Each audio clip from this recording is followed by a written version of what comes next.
What's up, y'all? What's up? This is Movies, Music, Sports, and Life. Rest in peace to Pimp C. And this is Jay Spruill, representing the north side of Milwaukee, Wisconsin, my home. And as always, the far, far north side of Atlanta, aka Gwinnett County.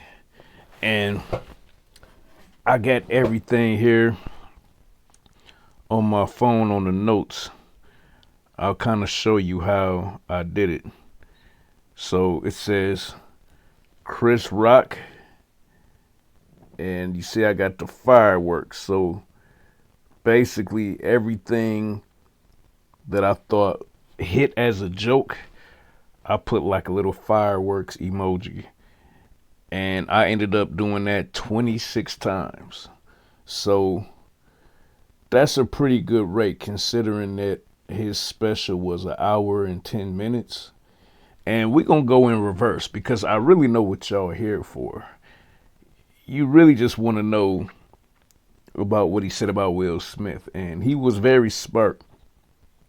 He saved the last 10 minutes of his show to address Will Smith. And the reason that I thought that that was smart is because we know that that's what everybody wants to hear about. But that whole incident probably lasted a minute, 45 seconds, 2 minutes. It's like, are you really going to do an hour worth of material over something that happened over a 2 minute span? And we'll just get right into it. And hey, yes, I'm spoiling jokes. Yes, I'm discussing jokes because other than me telling you if I thought that the special was good or bad, what interest would you have unless you either didn't watch it and you still want to know what jokes he said, or you want to relive the jokes and agree with me or disagree with me if you thought the jokes were good, man. Okay? So, let's get into it. The very last thing he said, people want to know, how come you didn't do nothing back? How come you didn't do nothing back? He said, because I have parents. And then he paused. And my parents said, don't fight in front of white people. And he dropped the mic. Now, I want to say something about that. I had two situations. In high school, I was at a majority all-white high school. You know, my mother joined the military because I was acting up in Milwaukee in middle school, like really bad. So my 8th grade year up until my 10th grade year, I went to a high school called Burke-Burnett in Burke-Burnett, Texas, which is a suburb of Wichita Falls, Texas. And Wichita Falls, Texas is home to Shepherd Air Force Base. So I know you're probably saying, Jay Spruill, we don't care about none of that. One of the new kids who came in, who transferred in, was a real big dude who played football and basketball. And even though he was younger than me, for whatever reason, he thought that he was going to punk me. And it just so happens that his dad taught English. His dad was the only black teacher in the whole school. And his dad was the chairperson of the African American student, the student club. You know, you probably had like 35, 40 black people, students, out of a school of 1,000. So when he kept trying to punk me and fight me, you know, I had to talk to his dad and say, hey man, I'm not afraid of your son. I don't care how big he is. Like, I really will fight him. But I'm coming to you because I was a sophomore when I said this to his dad. I said, I don't like the optics of me being a young black man fighting another young black man just because he got an issue with me in this all-white school. And he just said, I'll talk to him. His son never said another word to me. Now, you could say that I was being a punk, Or you could say, I feel where you're coming from. Had an incident at the club. I've talked about this on my channel before. I really wanted to end this man's life right there in the club. He disrespected me because his woman told me happy birthday. But while he was up in my face woofing, I looked around. All the white people in the club were scared because these two alligator Negroes are about to fight. And the same thought came across my head. It'd have been different if he would have swung on me or spit on me or something, but he never did any of that. So I gave him a pass because of that same thing Chris Rock just said. You know what I mean? And it's not that I put white people on a pedestal. It's just that I understand the power of imagery and the power of reputation and representation. And since I'm a person who manages to get along with my people more than I fight them, I'm like, what would be the point of putting on the show? So at any rate, that's how he ended the show. But yeah, he went in on Will Smith for 10 minutes straight. Matter of fact, he called the special selective outrage, and he says that Will Smith practices selective outrage. He says Charlemagne called him a bitch. Drink Champs called him a bitch. He said everybody called you that, but you hit me, the dude that you know that you can beat up. He said that's some ass. And he also said in terms of Jada Smith, he's saying nobody's picking on her. She called for me to quit my job as the host of the Oscars because Will Smith didn't win for concussion. And then he gave me a concussion. So I kind of respected that, is that he's expressing that he was offended that Jada was demanding that he do that.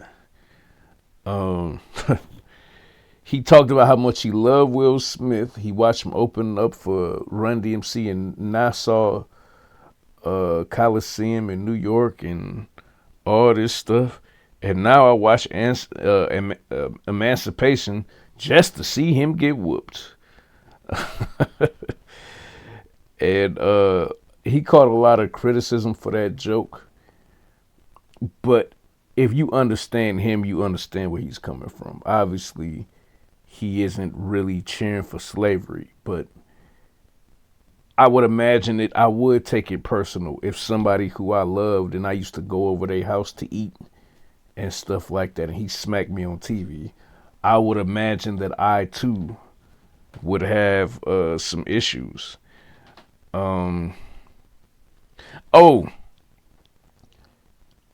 He got on the Red Table Talk and criticized how Jada slept with her son's friend, August Alsina, and then did an interview about it.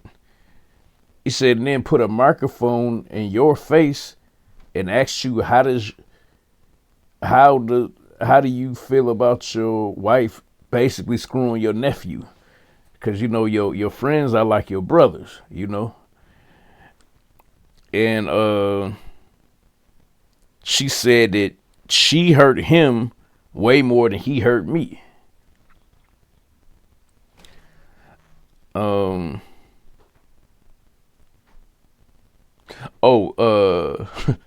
But the funniest things that he said about the Will Smith smack is he says, people ask me, did it hurt? He said, what do you think?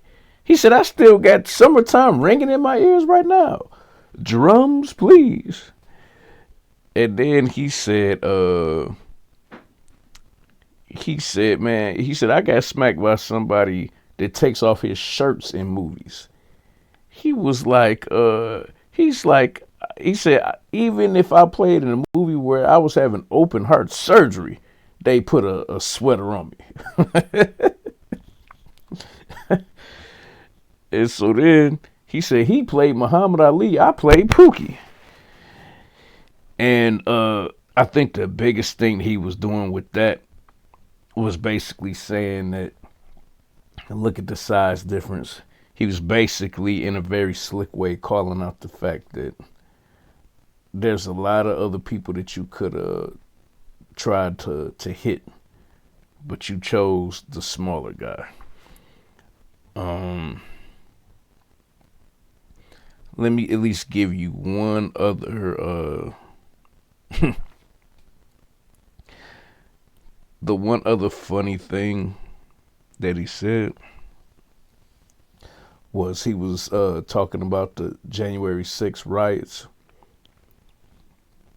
And he said, white men trying to overthrow the government that they run. He said, what kind of white Planet of the Apes is this?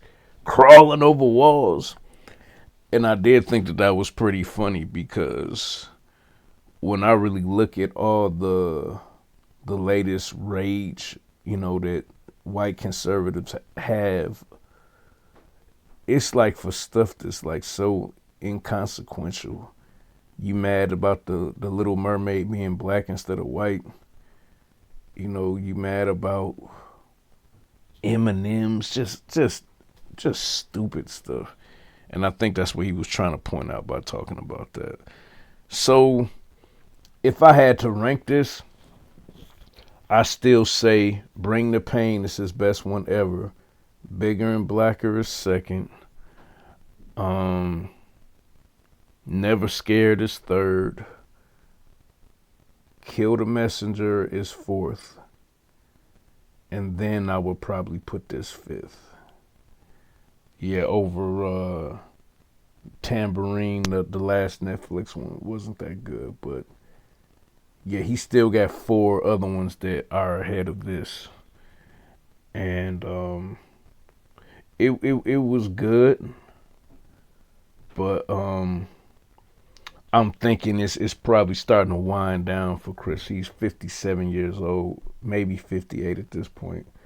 So I just don't know how much more material he really has left, or how much motivation he has to do the material. But great way to spend a Saturday night.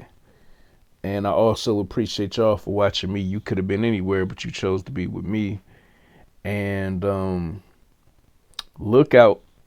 I have not been as active on my channel as I predicted that I would be in 2023. But I can tell you for sure, once Power Book 2 Ghost starts, St. Patrick's Day, March 17th, I will definitely have a recap for that every single week. And definitely when Old Crazy Rock and Young 50 Cent, Young Kanan come back, I'll definitely have some reviews for Raising Kanan Season 3 also. All right, y'all. It's been a blast. Jay Spruill, movies, music, sports, and life. We out.